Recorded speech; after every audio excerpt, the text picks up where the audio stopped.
നമുക്കറിയാമല്ലോ ഇപ്പോൾ ഇന്ത്യയിൽ എന്തുകൊണ്ട് മഹാത്മാഗാന്ധി ആത്മഹത്യ ചെയ്തു, അല്ലെങ്കിൽ എങ്ങനെ ആത്മഹത്യ ചെയ്തു എന്നൊക്കെ ചോദ്യപേപ്പറുകളിൽ തന്നെ ആ, വരുന്ന ഒരു കാലത്താണ് നമ്മൾ ജീവിക്കുന്നത്.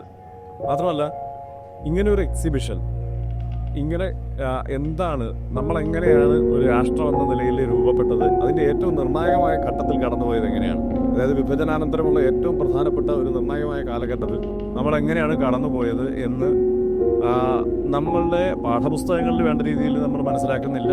നമ്മൾ ഏതെങ്കിലും തരത്തിൽ ആ ചരിത്രത്തോടും നീതി പുലർത്തുന്നില്ല. അങ്ങനത്തെ ഒരു കാലത്തു കൂടിയാണ് നമ്മൾ കടന്നു പോകുന്നത്.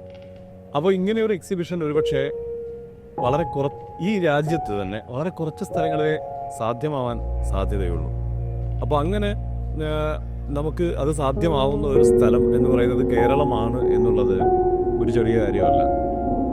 ഇവിടെ എനിക്ക് തോന്നുന്നത് പല മഹാത്മാഗാന്ധിയെ വിമർശിക്കുന്നവരുണ്ട്, മഹാത്മാഗാന്ധിയുടെ ആശയങ്ങളെക്കുറിച്ച് അഭിമാനത്തോടെ സംസാരിക്കുന്നവരുണ്ട്, പലതരക്കാരുണ്ട്. രൂക്ഷമായി വിമർശിക്കുന്നവരുണ്ട്, എതിർക്കുന്നവരുണ്ട്, അദ്ദേഹത്തിൻ്റെ രക്തസാക്ഷി ദിനം ആഘോഷിക്കുന്നവരുണ്ട്. ഇങ്ങനെ പലരുമുണ്ട്.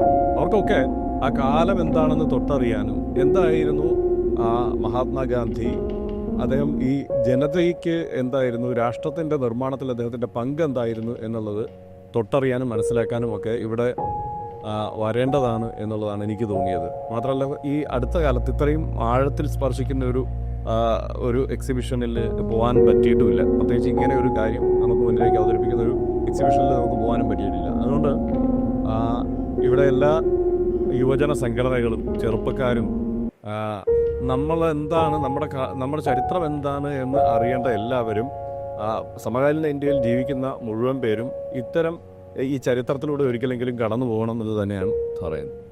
അതുതന്നെയാണ് അതിന് ഉതകുന്നതാണ് ഈ എക്സിബിഷൻ.